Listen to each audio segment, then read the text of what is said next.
नमस्कार, मैं हूं अनुराग। आप सभी का स्वागत है। कल हमने एक सवाल किया था कि ऐसा कौन सा मसाला था जो सोने के बराबर तुलता था, मतलब 1 किलो वो मसाला और 1 किलो सोना। तो ये कीमत थी जी काली मिर्च की। और ये कई लोगों ने सही जवाब दिया, मैं उनके नाम बता देता हूँ। सिंगापुर से किशेंद्र हैं और दिल्ली से उदित हैं।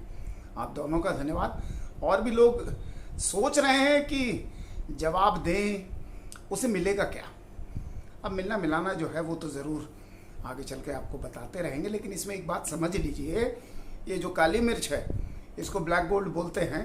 और ठंडे देशों से लोग आए, खासतौर से रोमन आए, उन्हें ज़रूरत थी। क्यों? उन्होंने देखा कि इसको जब वो मांस काटते थे उसके ऊपर लपेट देते तो वो ख़राब नहीं होता था, सर्दियों में तो चल जाता था। तो इस वजह से स्वाद तो चलो है ही, पर एज अ प्रिजर्वेटिव इसका उपयोग हुआ, जिस वजह से विदेशी आए। वास्को डा गामा तो इतने मसाले ले गए थे कि 6 जहाज में से 3 जहाज उनके डूब गए थे, और 3 जो है उसमें उनको इतना पैसा मिला उनमें मसाले जो भरे थे कि 60 जो यात्रा थी उनके बराबर उन्होंने कमाई की। तो इतनी वैल्यू थी हमारे मसाले की, खासतौर से काली मिर्च की। तो चलिए, ये तो था जो कल सवाल पूछा। आज जो विषय पे चर्चा करेंगे उस पर चर्चा कर ही लेते हैं। तो चलिए आगे बढ़ते हैं। तो आज का जो विषय है वो है निपाह। ये निपाह क्या है? देखिए, छोटी मोटी खबरें आ रही हैं, लोग जान रहे हैं कि केरल में पिछले दिनों एक 12 साल के बच्चे की इसी वायरस से मौत हुई। निपाह एक वायरस है। निपाह नाम कैसे पड़ा? मलेशिया में सबसे पहले 1999 में इस वायरस का पता लगा था। वहाँ पर जो गांव था जहाँ सबसे पहले इस वायरस को ढूंढा और सबसे पहले एक व्यक्ति की जो मौत हुई थी, उस गांव का नाम था निपाह। अब आप निपाह का अगर मतलब समझना चाहे तो मलेशिया किस चीज़ के लिए फेमस है ये भी जान लीजिए। पता ही है, पाम ऑयल आता है मलेशिया से। हालांकि पिछले दिनों काफ़ी प्रतिबंध लगे और भारत ने बहुत कम कर दिया है अब ये पाम ऑयल खरीदना, जिस वजह से वहाँ की इकनॉमी भी थोड़ी डामाडोल जो है वो हुई है।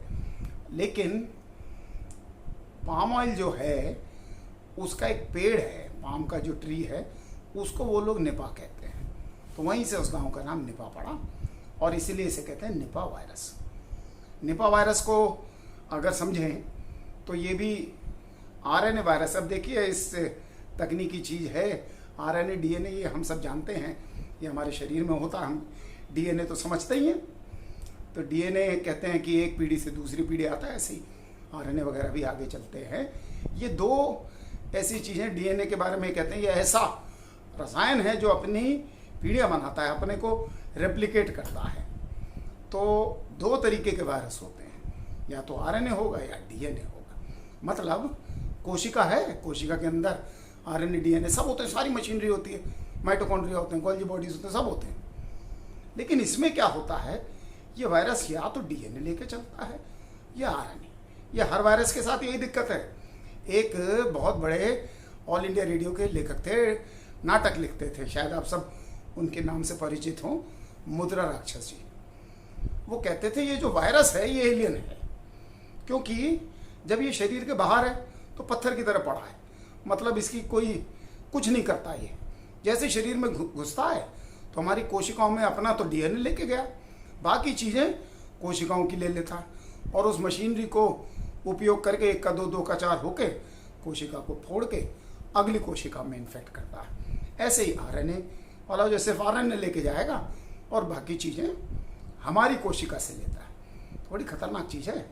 इसलिए जैसे जुकाम है तो क्या कहते हैं, दवा लोगे तो 1 हफ्ते में ठीक, नहीं लोगे तो 7 दिन लगेंगे, क्योंकि अभी तक वायरल जो बीमारियाँ उनका कुछ ऐसा इलाज नहीं मिला है। एंटीवायरल ड्रग्स बनी हैं और बहुत प्रभावी हों ऐसा भी नहीं है, और बिल्कुल भी प्रभावी ना हो ऐसा भी नहीं है। किसान जानते हैं अगर कोई वायरस का रोग हो जाता है तो पौधा निकालिए और उसे जला दीजिए, कोई उसका ट्रीटमेंट नहीं हो पाता। तो निपाह वायरस जो है ये बहुत खतरनाक है, और 2001 में बांग्लादेश और भारत में इसके मामले पहली बार देखे गए थे। और उसके बाद बांग्लादेश में तो हर साल आता है, भारत में कभी कभी छोड़ के आता है। अगर देखा जाए तो 2018 में भी केरल में 19 लोगों को ये वायरस जो है इसका संक्रमण हुआ था, और 19 में से 17 मर गए थे। अब जाके फिर से एक 12 साल के जब बच्चे में ये वायरस मिला तो लोग सतर्क हैं। निपा वायरस जो है, इसको WHO ने भी और सभी जो दुनिया की इस तरीके की संस्थाएं हैं, उन्होंने इसको बहुत खतरनाक वायरस की कैटेगरी में रखा है, क्योंकि ये इसकी मृत्यु दर जो है वो काफ़ी है। 40 से 70% लोग इस वायरस से मर जाते हैं। और इससे बचने का तरीका क्या है, होता कैसे, इसको समझ लीजिए, जल्दी बता देता हूँ। ये अभी तक देखा गया कि चमगादड़ों में ये होता है, और खासतौर से फ्रूट वाले जो फल खाने वाले चमगादड़ होते हैं उनमें, तो वो इसको लेके घूमते, खुद संक्रमित नहीं होते, दूसरों को करते हैं। मलेशिया में एक पिग फार्म में ये फैला था, क्योंकि सुअर जो हैं उनमें, क्योंकि ऊपर पेड़ था, उनसे माना जाता है कि चमगादड़ों का सलाइवा, थूक वगैरह गिरा, पिग को इन्फेक्ट किया, और जिसने पिग खाया या जिन्होंने वहाँ काम किया वो इन्फेक्टेड हुए। ऐसे ही ताड़ी, भारत में ताड़ी जो बनती है उसमें भी देखा गया है कि ये वायरस आ जाता है चमगादड़ों से, क्योंकि उन पेड़ पे चमगादड़ रहते हैं। ताड़ के पेड़ पे आपने देखा होगा चमगादड़ों के घर, कभी भरतपुर जाएंगे तो बड़े ऊंचे ऊंचे पेड़ हैं, उनमें देखना खजूर के भी पेड़ हैं, चमगादड़ लटके होते हैं। तो ये चमगादड़ से फैलता है, 4 से 14 दिन के अंदर इन्फेक्ट कर देता है। एक चीज़ समझ लीजिए, जो बहुत तेज़ी से वायरस फैलता है, बहुत तेज़ी से इन्फेक्ट करता है, और जिसमें मृत्यु जल्दी हो जाए, वो बहुत ज़्यादा नहीं फैलता। इसमें एंसेफेलाइटिस होता है, इसके बाद रेस्पिरेटरी डिजीज़ जो फेफड़ों की डिजीज़ जैसे कोविड वगैरह में हुआ, वो भी इसमें देखी गई है। सारी बीमारी के सिम्टम्स एक ही जैसे हैं, लेकिन जल्दी मरीज को मार देता है। इस चक्कर में बहुत तेज़ी से नहीं फैलता। ये क्या है, ये आपको आगे भी बताएंगे, क्योंकि अबोला वायरस भी है जो कुछ ही क्षेत्र तक सीमित रहा, क्यों बड़ी जल्दी मार देता है। जब व्यक्ति तुरंत बीमार होकर तुरंत मर गया तो फैलाने का समय कहाँ मिला। इसलिए लैब में काम चलते हैं, बायो वेपन्स बनाए जाते हैं कि ये जो है थोड़ा लंबा चले। जब आदमी अमेरिका से भारत, भारत से सिंगापुर घूम तो आए, तभी तो वायरस फैलेंगे। अगर तुरंत बुखार हो गया, बिस्तर पकड़ लिया, मर गया, तो फैलाएगा कैसे। तो बायो वेपन्स पे भी चर्चा करेंगे। आज के लिए अभी बस इतना ही। जाते जाते एक सवाल पूछ जाते हैं।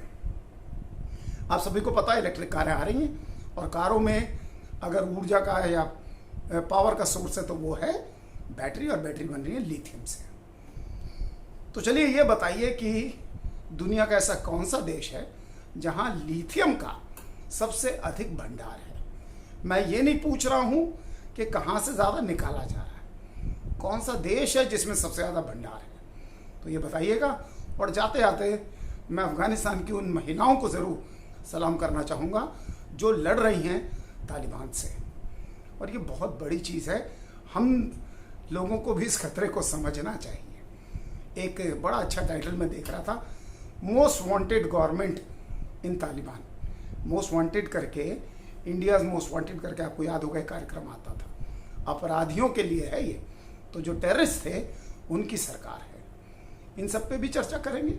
आज के लिए बस इतना ही, आपसे विदा लेते हैं। नमस्कार।